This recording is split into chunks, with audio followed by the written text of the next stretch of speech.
2026 সালের ফেব্রুয়ারিতে অনুষ্ঠিতব্য জাতীয় নির্বাচনে ঢাকা 15 থেকে জামায়াত ইসলামীর সংগ্রামী আমির, মানবিক বাংলাদেশের স্বপ্নদ্রষ্টা ডাক্তার শফিকুর রহমান পক্ষে মনোনয়নপত্র সংগ্রহ করেছি।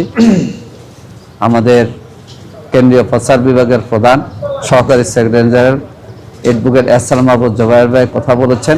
আমরা চাই আগামী নির্বাচন উৎসবমুখী পরিবেশে হোক এবং বাংলাদেশ জামায়াত ইসলামী চায় তরুণদের যে স্লোগান ছিল, বুকের মধ্যে অনেক জ্বর, বুক পেতেছি গুলি কর, বাংলাদেশকে দুর্নীতিমুক্ত বাংলাদেশ হিসেবে গড়ে তোলার জন্য, মানবিক বাংলাদেশ হিসেবে গড়ে তোলার জন্য ডাক্তার শফিকুর রহমানের নেতৃত্বে আমরা দেশবাসীকে ঐক্যবদ্ধ থাকার আহ্বান জানাচ্ছি।